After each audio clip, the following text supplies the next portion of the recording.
फरमाया लौला अन अशुक्का अला उम्मती ला अमरतुहुम बिस्सिवाकी मा कुल्ली वुज़ूइन इंद कुल्ली सलातिन। आपने फरमाया कि अगर मैं अपनी उम्मत के लिए मुशक्क़त न समझता, मुश्किल मामला न समझता, उनके लिए मुश्किल हो जाएगा, तो मैं हर वुज़ू के साथ, हर नमाज के साथ उनको हुक्म देता कि वो मिसवाक करें। ये नबी सल्लल्लाहु अलैहि वसल्लम की दायमी सुन्नत है। लेकिन आज क्या होता है कि एक पेस्ट पर हम बस इसी पर इत्तेफाक करते हैं, और ये भी कभी 3 दिन के बाद, कभी 4 दिन के बाद। कैसी अजीम सुन्नत मिसवाक, उसको हमने छोड़ दिया। बाद अऊज़ु बिल्लाहि मिनश शैतानिर रजीम वसारिऊ इला मग़फ़िरतिन मिर रब्बिकुम व जन्नतिन अर्दुहस समावातु वल अर्द उइद्दत लिल मुत्तक़ीन। रब्बि शरह ली सदरी व यस्सिर ली अमरी वहलुल उक़दतम मिन लिसानी यफ़क़हू क़ौली। सुब्हानक ला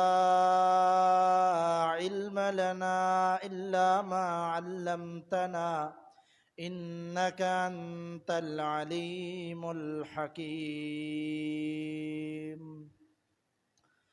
हम्दो सना दुरूद व सलाम के बाद मुअज़्ज़ज़ सामईन, बरादरान इस्लाम, वाजिबुल एहतराम दोस्तों, बुजुर्गों, भाइयों, बहनों, माह मुक़द्दस रमज़ानुल मुबारक, पहले जुम्मे को हमने ये कहा था, बल्कि उससे भी एक जुम्मा पहले, रमज़ान से एक जुम्मा पहले हमने कहा था कि एक मेहमान आ रहा है,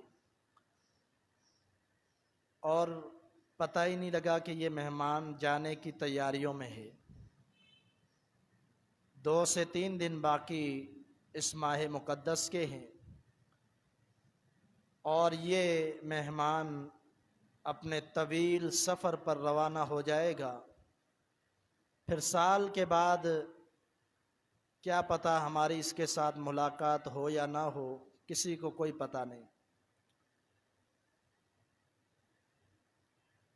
क्योंकि ये हकीकत है कि मौत वो दरवाज़ा है जिससे हर किसी को दाखिल होना है, और ये हकीकत है कि मौत वो प्याला है जिससे हर किसी को घूंट भरना है, हर किसी को पीना है। लेकिन ये यकीनी तौर पर नहीं कहा जा सकता कि अगले रमज़ान को कौन सा साहब मौजूद होगा और कौन सा नहीं होगा। खुशनसीब, खुशबख्त, खुशकिस्मत वो लोग रहे जिन्होंने इस माह मुक़द्दस को अपनी ज़िंदगी के लिए नेमत समझा, अपने लिए गनीमत समझा, और इससे कुछ हासिल करने की कोशिश की। नबी अलैहिस्सलातु वस्सलाम का बड़ा मारूफ फरमान है, आप अलैहिस्सलातु वस्सलाम ने सैयदना जिब्रील की दुआ पर आमीन कहा था, बल्कि बद्दुआ पर आमीन कहा था। वो बद्दुआ क्या थी कि जिब्रील अमीन ने ये कहा कि एक शख्स की ज़िंदगी के अंदर रमज़ान का महीना आए, और उस महीने के अंदर वो मेहनत करके, इबादत करके, नवाफिल पढ़ के, रोज़े रख कर, नमाज़ें पढ़ के, दुआएं करके अपने रब से न बख्शवा सके, उसके लिए हलाकत हो। नबी अलैहिस्सलातु वस्सलाम ने फरमाया आमीन, यानी मेरी भी उसके लिए बद्दुआ है कि वो कैसा बदनसीब शख्स है कि जिसकी ज़िंदगी के अंदर माह मुक़द्दस आया, पूरा महीना गुज़र गया और उसने कोई परवाह नहीं की। अजीज़ साथियों, दावत फ़िक्र यही है कि ये एक ऐसा महीना है कि जिसकी पहली तारीख से लेकर ईद का चांद नज़र आने तक ये बाबरकत, रहमत वाला, फजीलत वाला, मर्तबे मकाम वाला और बड़ी ही इज़्ज़त और शरफ़ वाला महीना है। इज़्ज़तें भी आप हासिल कर सकते हैं और अपने लिए दुनिया और आखिरत के अंदर मकाम भी बना सकते हैं अगर इस महीने की आपने कदर की। अगर इस महीने की कदर ना की तो फिर आप ये समझ लें कि इससे बड़ा कोई बदबख्त नहीं है और इससे बड़ा कोई बदनसीब नहीं है कि इस महीने के अंदर भी कुछ हासिल न कर सका। फिर भी ये जो बाकी 2 से 3 दिन हैं, जब तक शवाल का चांद नज़र नहीं आ जाता, उस वक्त तक अल्लाह ताला ने ये पैकेज अभी आपके लिए बाकी रखा है। इससे आप अभी भी फ़ायदा उठा सकते हैं। ऐसा नहीं है कि बाकी 2 दिन है तो कोई फ़ायदा नहीं, बल्कि आप हदीस और फरामीन अल्लाह के रसूल के सुन चुके हैं कि जब तक ईद का चांद नज़र नहीं आता उस वक्त तक ये रहमत और बरकतों वाला है। तो अभी भी कुछ देर मेरे ख्याल में नहीं हुई, 2 से 3 दिन के अंदर यही मैं दावत दूंगा कि अपने रब को राज़ी कर लें। फिक्र कर लें, जहां आपके ये 26 दिन गुजर गए, आज 27वां दिन है, वहाँ ये 2 से 3 दिन अगर अपने रब के लिए ख़ास कर लें, इबादत में ख़ास कर लें और सच्ची नीयत के साथ अल्लाह की दरबार में आ जाएं तो अल्लाह ताला माफ़ कर देगा। नबी अलैहिस्सलातु वस्सलाम की हदीस है, आप फरमाते हैं, अल्लाह रब्बुल आलमीन फरमाता है, यब्न आदम, ए इब्ने आदम, इन्नका दअउतनी व रजौतनी, कि तूने मुझसे दुआ की और मुझसे उम्मीद लगाई, मैं तुझे माफ़ कर दूं, तेरी दुआ को कबूल कर लूं, जो तूने मांगा मैं तुझे दे दूं, फला उबाली, मुझे कोई परवाह नहीं। यानी जितना तुम मांगे मैं दे सकता हूं, मुझे कोई परवाह नहीं है, सिर्फ मांगने वाला बन जा। फिर फरमाया कि यब्न आदम लौ बलगत ज़ुनूबुक अनान समाई सुम्मा इस्तग़फ़रतनी ग़फ़रतु लक। ए इब्ने आदम, अगर तेरे गुनाहों का जो तादाद और तेरे गुनाहों की मिक़दार है, अनान समावात, आसमानों तक पहुंच जाए, और फिर तू मुझसे बख्शिश तलब करे, ग़फ़रतु लक फ़ला उबाली, फरमाया मैं तुझे माफ़ कर दूंगा, मुझे कोई परवाह नहीं है। चाहे कितना बड़ा तो गुनहगार हो, सच्ची नीयत से मेरे दरबार के अंदर आ जा, मेरे घर के अंदर आ जा, मेरे सामने अपनी पेशानी को झुका ले और हाथ उठा ले, दुआ कर ले, मग़फ़िरत मांग ले, मैं तुझे माफ़ कर दूंगा, मुझे किसी की परवाह नहीं है। फिर फरमाया यब्न आदम, ए इब्ने आदम, ये अल्लाह ताला ने ख़ास तौर पर हदीस कुदसी है, बंदे को अल्लाह मुखातिब कर रहा है, ए इब्ने आदम, इन्नका लौ अतैतनी बिक़ुराबिल अर्ज़ि ख़ताया सुम्मा लकीतनी ला तुशरिक बी शैया ला अतैतुका बिक़ुराबिहा मग़फ़िरतन। ए इब्ने आदम, अगर तू मेरे पास इस हालत में आता है कि तेरे गुनाहों का आलम यह है कि तूने अपने गुनाहों से ज़मीन से लेकर आसमान तक का खला, ये सारे का सारा तूने गुनाहों के साथ भर दिया है, इतनी तादाद में तेरे गुनाह हो गए हैं, सुम्मा लकीतनी, फिर तो मुझसे मुलाकात करता है, यानी मेरी तरफ रुजू करता है, मुझसे दुआएं करता है, और फिर मुझसे शिरक नहीं करता, शिरक से तो पाक है, मुवहिद है, तौहीद परस्त है, फिर आकर मुझसे दुआ करता है, मैं तुझे माफ़ कर दूंगा, बल्कि ये सारा का सारा खला जो तूने गुनाहों के साथ भर दिया था, मैं इस पूरे खला को नेकियों के अंदर तब्दील कर दूंगा, फला उबाली, मुझे किसी की कोई परवाह नहीं, कोई मुझे नहीं रोक सकता।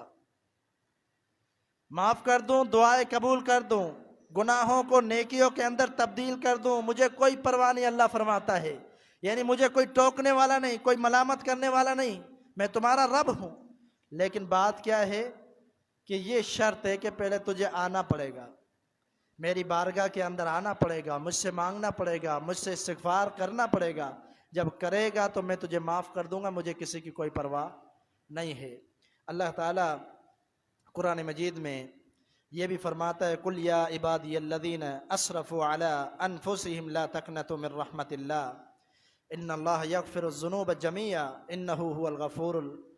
अल्लाह ताला अपने पैगंबर से मुखातिब फरमाता है कि पैगंबर मोहम्मद सल्लल्लाहु अलैहि वसल्लम, कुल, आप कह दीजिए कि मेरे बंदो, जिन्होंने अपने नफ्सों पर जुल्म किया, गुनाह को जुल्म से करार दिया गया है। गुनाह अपनी जान पर जुल्म है, यानी गुनाह की वजह से आपको नुकसान पहुंच सकता है, जिसका मतलब है आपने खुद अपनी नफ्स पर जुल्म किया।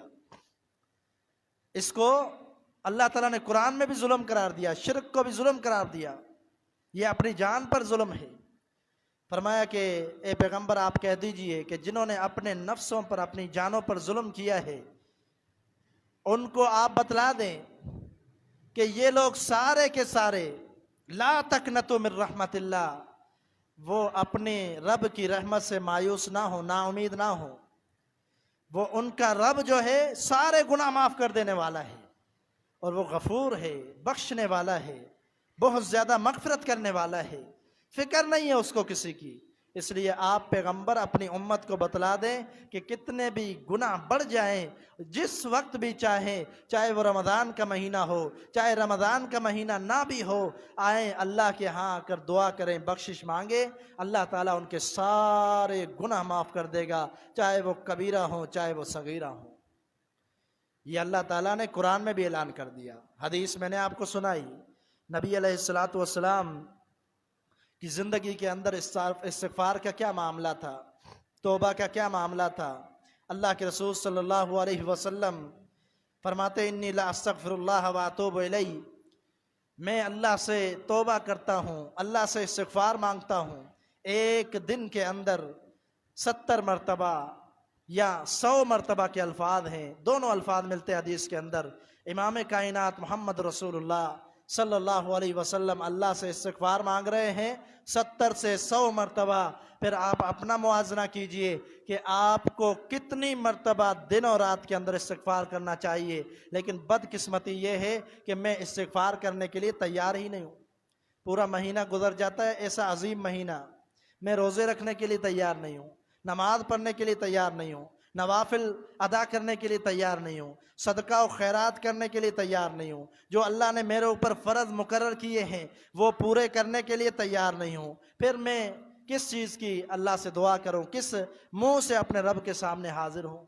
फिर ये हमें फ़िक्र होती है कि पता नहीं गुनाह भी माफ़ होंगे या नहीं। इसके लिए भी नबी सल्लल्लाहु अलैहि वसल्लम ने वाज़े तौर पर कायदा और कानून बतला दिया।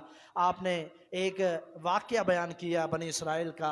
आपने फरमाया उस शख्स ने 100 कत्ल किए, 100 कत्ल करने के बावजूद जब वो अल्लाह ताला के पास आया, अल्लाह से रुजू किया, वो मग़फ़िरत चाहता था, अल्लाह ने उसको तौफ़ीक दे दी। उसके 100 कत्ल होने के बावजूद अल्लाह ताला ने उसकी मग़फ़िरत, सच्ची नीयत के अंदर खुलूस की वजह से अल्लाह ताला ने उसको जन्नत अता कर दी। 100 कत्ल किए थे उसने, जिसका मतलब है कि मायूसी मुसलमान को ज़ेब नहीं देती।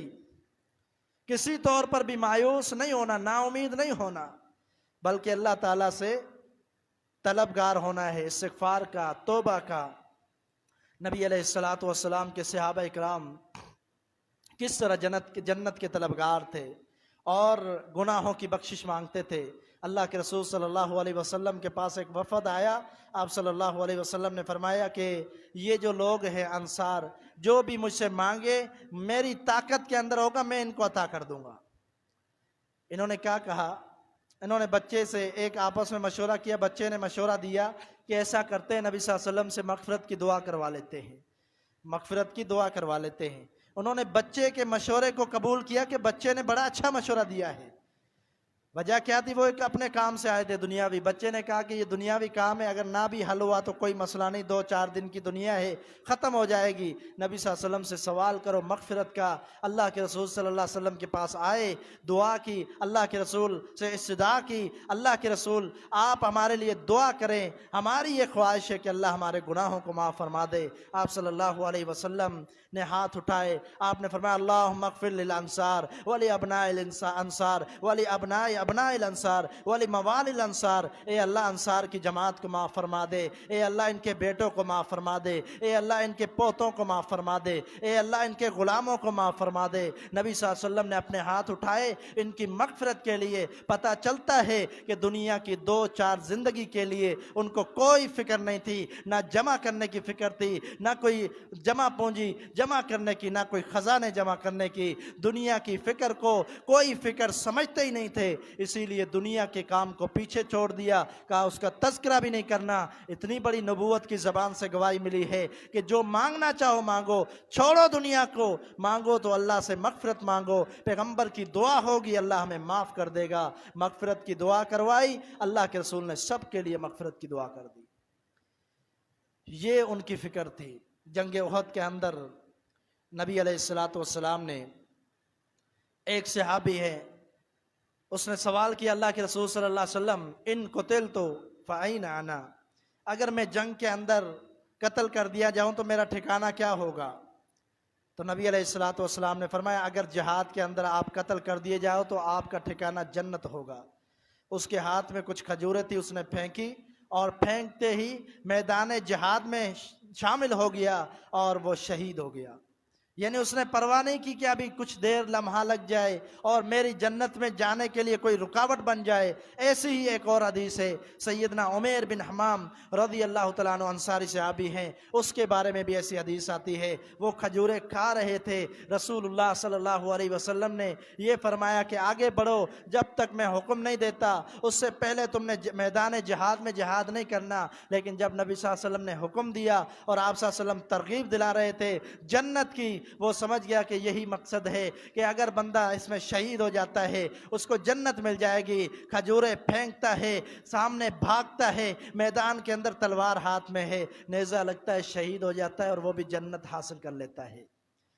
लम्हा भर भी वो देर नहीं करते थे जन्नत के हुसूल के लिए, जिसका मतलब है कि उनकी फ़िक्र एक ही थी कि तौबा इस्तिग़फ़ार कर ले।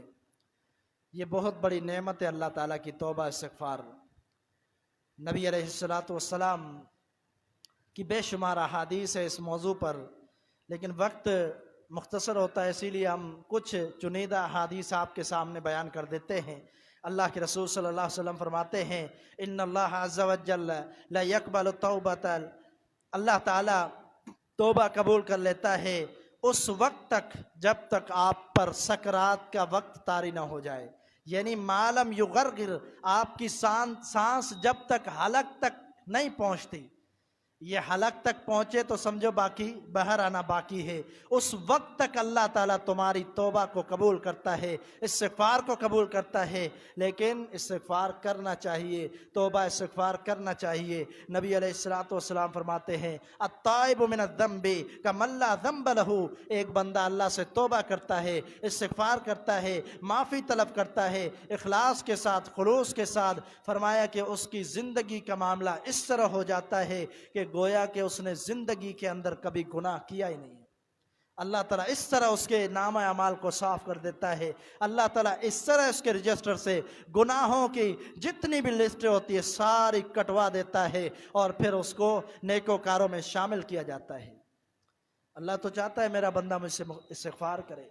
नबी अलैहिस्सलातु वस्सलाम का फरमान है, आपने फरमाया कि एक बंदा गुनाह करता है, फरमाया कि एक गुनाह करता है एक बंदा, और फिर गुनाह करने के बाद मुसलसल गुनाह करता रहता है, और फिर क्या होता है, उसके गुनाह की वजह से पहले एक स्याह नुक्ता उसके दिल पर लग जाता है। ये गुनाह की खराबी है, गुनाह की ये बुराई है, ये खतरनाक हमला है गुनाह का कि उसकी वजह से दिल पर एक स्याह नुक्ता लग जाता है। और फिर उस स्याह नुक्ते को मिटाने के लिए क्या है, आपने फरमाया अगर वो तौबा करता है, इस्तिग़फ़ार करता है, सकुल क़ल्बुहु, अल्लाह ताला उसके दिल को पाक कर देता है। फिर फरमाया कि अगर वो तौबा इस्तिग़फ़ार नहीं करता, गुनाह करता रहता है, गुनाह करता रहता है, गुनाह करता रहता है, फरमाया कि अगर उसके गुनाह बढ़ जाते हैं फिर इसका दिल जो है वो कालेपन में बढ़ता जाता है, बढ़ता जाता है, स्याह होता जाता है, स्याह होता जाता है, हत्ता कि फरमाया कि ये स्याह दिल ऐसा हो जाता है कि जिसके बारे में अल्लाह ताला ने फरमाया कल्ला बल रान अला कुलूबिहिम मा कानू यक्सिबून, फरमाया कि अल्लाह ताला ने बल्कि अल्लाह ताला ने इनके दिलों पर मोहर लगा दी है। अब ये क्यों मोहर लगाई गई? इनके अपने आमाल और करतूतों की वजह से। मोहर लगा दी गई, अब इसको तौबा की भी तौफीक नहीं होती, इस्तिग़फ़ार की भी तौफीक नहीं होती। यही हदीस कुछ मुख्तलिफ अल्फाज के साथ एक और हदीस के अंदर है, एक और रिवायत के अंदर एक और सनद से है। नबी सल्लल्लाहु अलैहि वसल्लम ने फरमाया कि गुनाह करते रहते हैं, दिल स्याह हो जाता है। उसका मामला क्या हो जाता है? उसका मामला ये हो जाता है, ला यारिफु मारूफन वला युनकिरु मुनकरन। इसका मामला ये हो जाता है, ना फिर इस पर नेकी का कोई असर होता है, ना इस पर कोई गुनाह का असर होता है। मतलब क्या है? दिल स्याह हो चुका। अब इस स्याह दिल पर अगर वो नेकी करता है उसका असर भी नहीं होता, उसको तमानियत हासिल नहीं होती, सुकून हासिल नहीं होता, दिल का इत्मीनान हासिल नहीं होता। अच्छाई भी करता है लेकिन सुकून नहीं मिलता।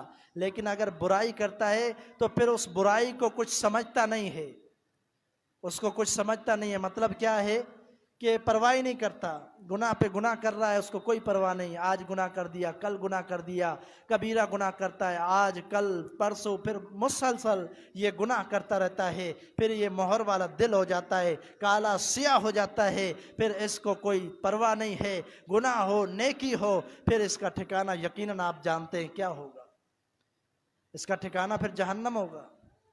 लेकिन अगर गुनाह के लिए बार बार इस्तिग़फ़ार करता रहे, बार बार अपने रब से मांगता रहे, बार बार हाथ उठा के इस्तिग़फ़ार, सुबह के वक्त, सहरी के वक्त, व बिल असहार हुम यस्तग़फ़िरून। अल्लाह ने फरमाया मुत्तकीन ईमान वाले लोग वो होते हैं जो सहरी के वक्त अपने रब से इस्तिग़फ़ार करते हैं। क्यों सहरी के वक्त करते हैं? इसलिए कि सहरी का वो वक्त है जिस वक्त अल्लाह खुद ऐलान फरमाता है कि आओ मुझसे इस्तिग़फ़ार करो, नींदों को कुछ देर के लिए कुर्बान करो, मेरे पास आओ, मेरी बारगाह में आओ, हाथ उठाकर दुआ करो। और इस वक्त अल्लाह ताला फरमाता है जो मुझसे इस्तिग़फ़ार मांगता है मैं उसको माफ़ कर देता हूँ। लेकिन दिल पे हाथ रखें ज़रा।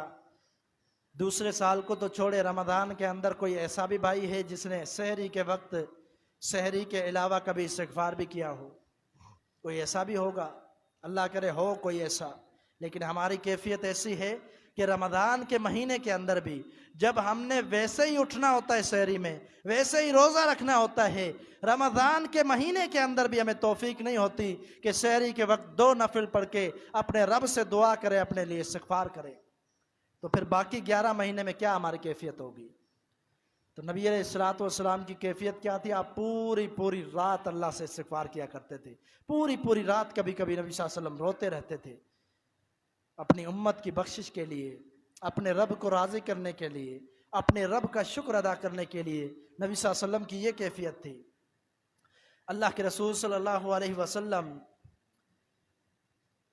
फरमाते हैं कि इन्नल मुमिना इज़ा अज़नब कानत नुक्ततुन सौदा फ़ी क़ल्बिही फ़इन ताब व नज़अ वस्तग़फ़र। 3 चीज़ें इस हदीस के अंदर रिवायत हैं कि अगर कोई गुनाह करता है नुक्ता स्याह लग जाता है, लेकिन 3 काम कौन से करता है? ताब, तौबा करता है, व नज़अ, और छोड़ देता है उस बुराई को, उस गुनाह को, वस्तग़फ़र, और इस्तिग़फ़ार करता है। ये 3 काम करता है तो फिर अल्लाह ताला उसके दिल को पाक साफ कर देता है। कुरान मजीद के अंदर अल्लाह ताला फरमाता है इल्ला मन ताब व आमिल सालिहन फ़उलाइका युबद्दिलुल्लाहु सय्यातिहिम हसनात। फरमाया कि वो लोग, बेशक वो लोग, मगर वो लोग जो तौबा करते हैं, ईमान लाते हैं और नेक साले अमाल करते हैं, इनके गुनाहों को भी हम नेकियों में तब्दील कर देते हैं। इनके गुनाहों को भी नेकी में तब्दील कर देते हैं। जिनको अल्लाह माफ़ कर दे उनके गुनाहों को भी अल्लाह नेकियां बना देता है। ये एक अजीम अल्लाह की तरफ से इनाम है। जब तौबा करे, इस्तिग़फ़ार करे गुनाहों से, तो अल्लाह ताला गुनाहों को नेकियां बना देता है। हालांकि इसने तो गुनाह किए थे, लेकिन वो भी अल्लाह नेकियां बना देता है, इसलिए कि मेरे बंदे ने मुझसे रुजू किया है, मुझसे माफ़ी मांगी है, ये अल्लाह डबल इनाम देता है। नबी सल्लल्लाहु अलैहि वसल्लम फरमाते हैं तूबा लिमन वजिद फ़ी सहीफ़तिही इस्तिग़फ़ारन कसीरन। फरमाया कि उसके लिए खुशखबरी है जिसके नामा अमाल के अंदर बहुत ज़्यादा इस्तिग़फ़ार लिखा हुआ हो। इसके लिए खुशखबरी है। खुशखबरी से मुराद क्या है? क़यामत के लिए आसानियाँ हैं, उसके लिए जन्नत है कि जिसके नामा अमाल के अंदर कसरत के साथ इस्तिग़फ़ार मौजूद हो।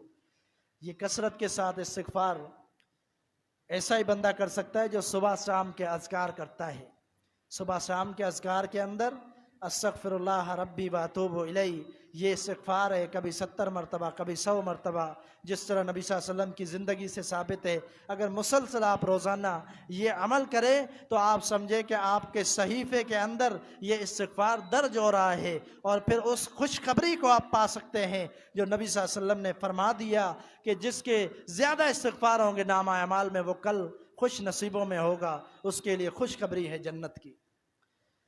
तो अजीज साथियों के बाकी 2 से 4 दिन हैं, 2 से 3 दिन, इसलिए फ़िक्र कीजिए, अपने रब को राज़ी कीजिए, नदामत का मामला कीजिए। नबी सल्लल्लाहु अलैहि वसल्लम ने फरमाया अत्तौबतु अन्नदामा, जो बंदा अफसोस करता है गुनाह पर और उसको गमज़दा करता है गुनाह उसको बेचैन कर देता है, परेशान कर देता है, फरमाया कि असल तौबा यही है।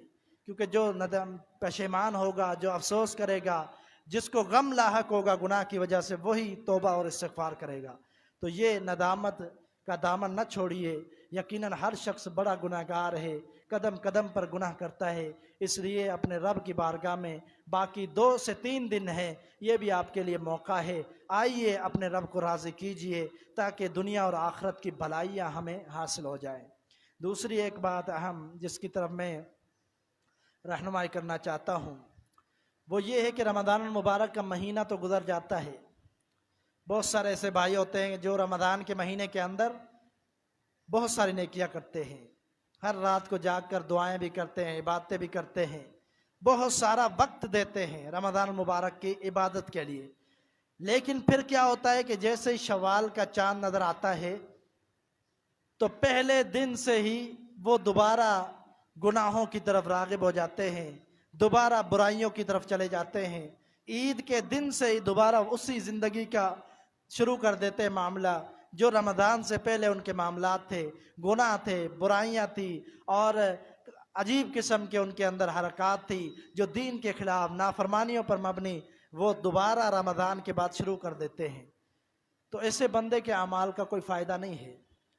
रमज़ान उसी के लिए फ़ायदा मंद है कि जिसको पूरी ज़िंदगी के लिए नेक बना दे।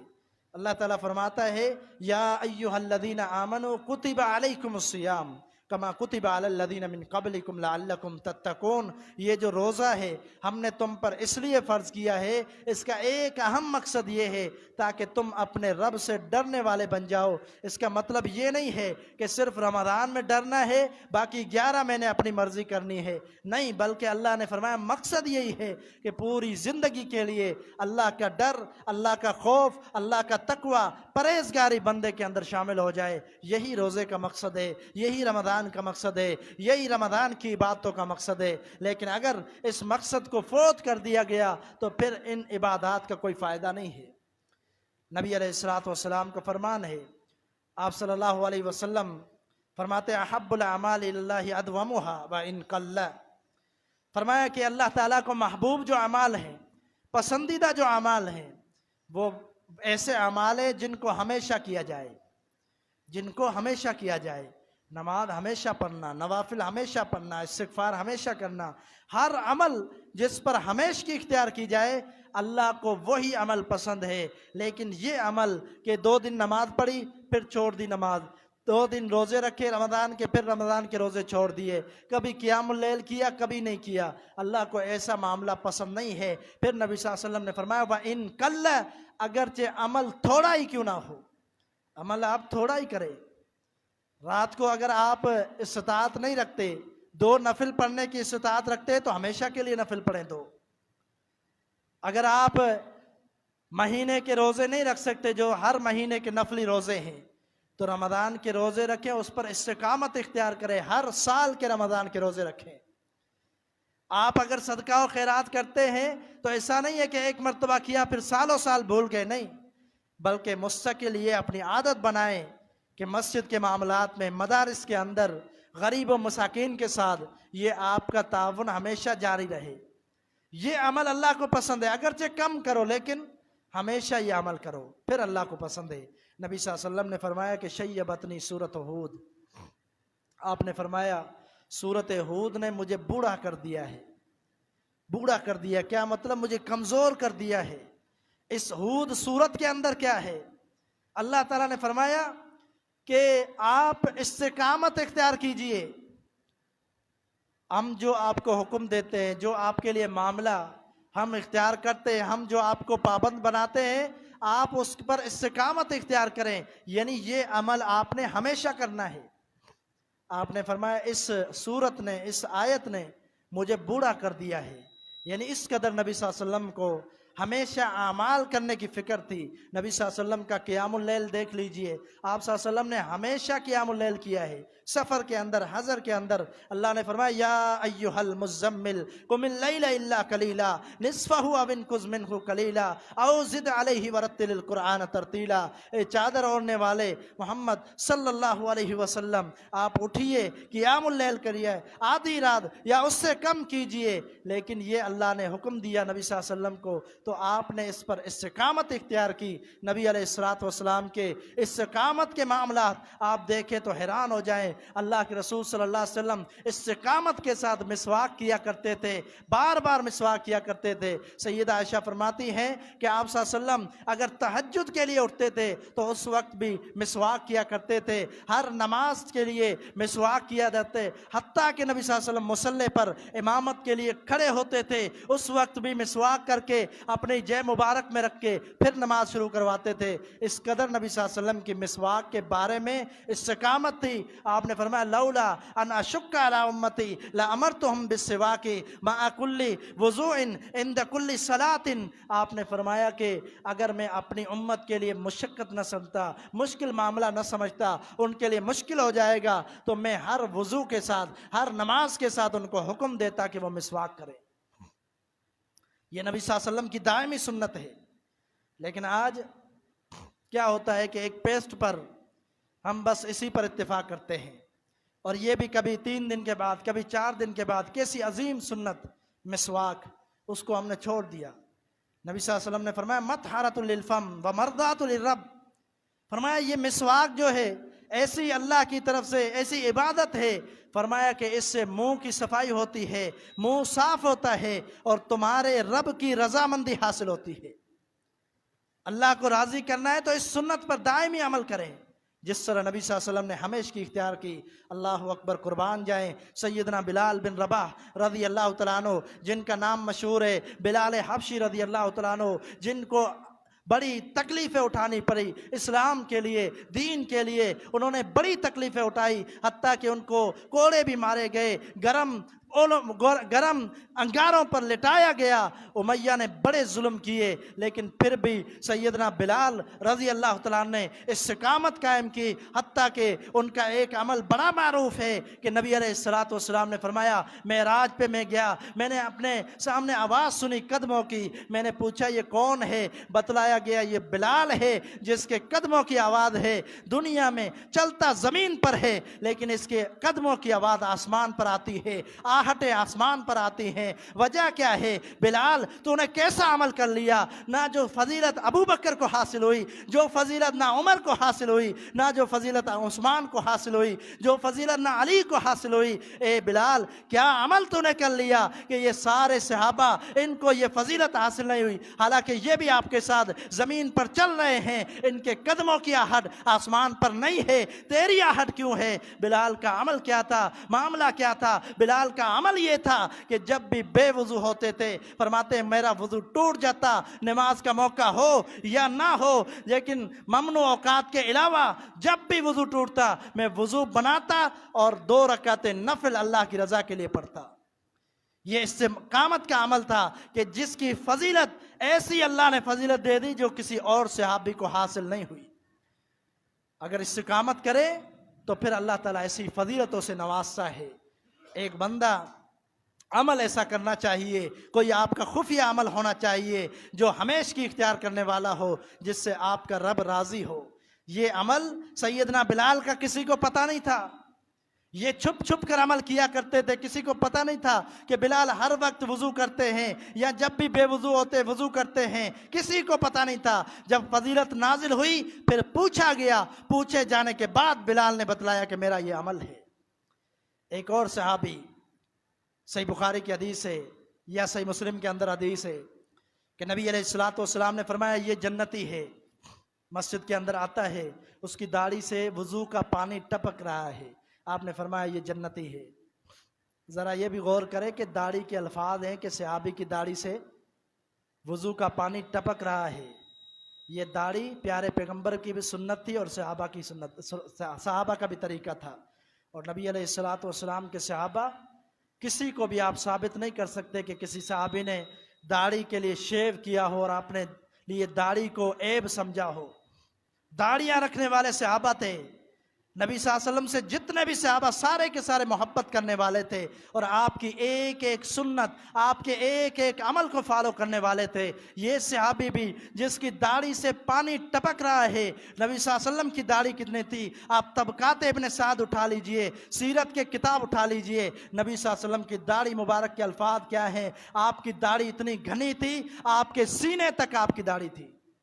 ये आप सल्लल्लाहु अलैहि वसल्लम का अमल था, दायमी अमल। कभी आप सल्लल्लाहु अलैहि वसल्लम ने दाढ़ी के साथ कोई हरकत नहीं की। ये दावत फ़िक्र है। ये सहाबी दाढ़ी वाला आ रहा है, इसके दाढ़ी से पानी टपक रहा है वुजू का, आपने फरमाया जन्नती है। एक दिन फरमा दिया, दूसरे दिन आया फिर वुजू का पानी टपक रहा है, आपने फरमाया जन्नती है। तीसरे दिन आया, वुजू का पानी टपक रहा है, आपने फरमाया जन्नती है। 3 दिन आपने जन्नत की खुशखबरी इस सहाबी के लिए दी है। चला जाता है, एक सहाबी इसके पीछे लगता है, जाता है इसके पास, कहता है मैं आपके पास ठहरना चाहता हूँ, रुकना चाहता हूँ, मैं आपका मेहमान बनना चाहता हूँ। सहाबा सारे के सारे मेहमान नवाज थे। कहते हैं कोई मसला नहीं, मैं आपकी मेज़बानी करने के लिए तैयार हूँ, आप मेरे साथ आए हो मेरे पास मेहमान बन के, मैं आपकी खिदमत करने के लिए तैयार हूँ। 3 दिन गुजरते हैं, जाते वक्त पूछ लिया, कहा कि बात ये थी, इतनी सी बात थी कि नबी अकरम रहमत आलम मोहम्मद सल्लल्लाहु अलैहि वसल्लम की ज़बान नबूवत से आपके लिए बार बार खुशखबरी सुनी थी, ये जन्नती है, ये जन्नती है, ये जन्नती है। 3 दिन लगातार ख्वाहिश पैदा हुई, दिल के अंदर ये शौक पैदा हुआ कि जाकर आपका अमल देखूं, क्या अमल है जिसकी वजह से इमाम कायनात ने आपको बार बार जन्नत की खुशखबरी दी है। कहते हैं कि मैंने देखा आपने हमारी तरह फ़र्ज नमाज अदा की, आपने हमारी तरह तहज्जुद पढ़ा, हमारी तरह दीगर अमाल किए, लेकिन ऐसा कोई अमल नज़र नहीं आया कि जिससे पता चलता हो ये आपका मखसूस अमल है जिसकी वजह से आपको जन्नत की खुशखबरी दी गई। तो क्या वजह है कि किसी और को ऐसे 3 मरतबा खुशखबरी नहीं मिली, लेकिन आपको 3 मरतबा जन्नत की खुशखबरी मिली? ये भी अमल छुपा हुआ अमल था, ये इस्तिकामत वाला अमल था, हमेशगी वाला अमल था। कैसा अमल था? सहाबी फरमाता है कि गालिबन एक मेरा तरीका ये है कि शायद इस तरीके की वजह से इमाम कायनात मोहम्मद रसूलुल्लाह सल्लल्लाहु अलैहि वसल्लम ने मुझे जन्नत की बशारत 3 मरतबा दी। वो तरीक़ाकार ये है कि मैं सोता हूँ, बिस्तर पर दुआएं पढ़ता हूँ, अस्कार करता हूँ, साथ में आखिरी मेरा यह अमल होता है कि मैं अल्लाह से दुआ करता हूँ, अल्लाह जिसके लिए मेरे दिल के अंदर नफरत है, मेरे दिल के अंदर हसद है, मेरे दिल के अंदर कुदूरत है, मेरे दिल के अंदर किसी के लिए कोई भी बात पनप रही है, किसी के बारे में कुछ सोचता रहता हूँ मैं, ए अल्लाह इस दिल को अपने भाइयों की सारी नफरतों से पाक कर दे। अल्लाह इस दिल में मेरे भाइयों की मोहब्बत को जगह दे दे, किसी किस्म की नफरत इसमें बाकी ना हो, किसी किस्म का हसद इसमें बाकी ना हो, किसी किस्म की कोई भी ऐसी चीज़ बाकी ना हो जिससे दूसरों की हसद का कोई शेबा पैदा होता हो। फरमाता है मैं रोज़ाना दुआ करके सोता हूँ, शायद यही अमल है जो हमेशगी का अमल है, इसी अमल की वजह से शायद अल्लाह ताला मुझसे राज़ी हो गया और मुझे जन्नत की खुशखबरियाँ मिल रही। तो क्या है? अमल पर इस्तिकामत, हमेशा अमल करना। नबी सल्लल्लाहु अलैहि वसल्लम के साथ आपके पास कुछ एक वफ़द आया, उन्होंने कहा कि अल्लाह के रसूल हमें नसीहत कीजिए। नबी सल्लल्लाहु अलैहि वसल्लम ने नसीहत क्या की? आप सल्लल्लाहु अलैहि वसल्लम ने फरमाया कि इस्तिकामत इख्तियार कीजिए और एतदाल की राह इख्तियार कीजिए। इस्तिकामत इख्तियार कीजिए यानी जो भी अमल करो हमेशा करो, तो फिर आपको फ़ायदा होगा। इसी से निजात है, दुनिया और आखिरत की निजात, दुनिया और आखिरत की भलाइयाँ। तो सिर्फ रमज़ान नहीं बल्कि रमज़ान गुजरने के बाद यही अमल हमारी पूरी ज़िंदगी होने चाहिए, ये अमाल हमारे पूरी ज़िंदगी के अंदर होने चाहिए। नबी सल्लल्लाहु अलैहि वसल्लम ने एक सहाबी को यही नसीहत की थी। उसने कहा अल्लाह के रसूल मुझे नसीहत कीजिए। आपसे फरमाया कुल ला इलाहा इल्लल्लाह सुम्मा इस्तक़िम, कह दे ला इलाहा इल्लल्लाह, फिर उस पर इस्तिकामत इख्तियार कर ले, यानी ला इलाहा इल्लल्लाह के सारे तकाज़े जो भी तकाज़े सारे पूरे कर ले। यही कामयाबी है, यही नसीहत है। तो अल्लाह ताला से दुआ है कि अल्लाह ताला माह रमज़ान के बाकी जो दिन हैं उनके अंदर हमें तौबा इस्तिग़फ़ार करने की तौफ़ीक़ अता फ़रमाए और रमज़ान गुज़रने के बाद ये सारे अमाल हमारी ज़िंदगी ता हयात हमें करने की तौफ़ीक़ अता फ़रमा दे। व आखिर दावा यानी अल्हम्दुलिल्लाहि रब्बिल आलमीन।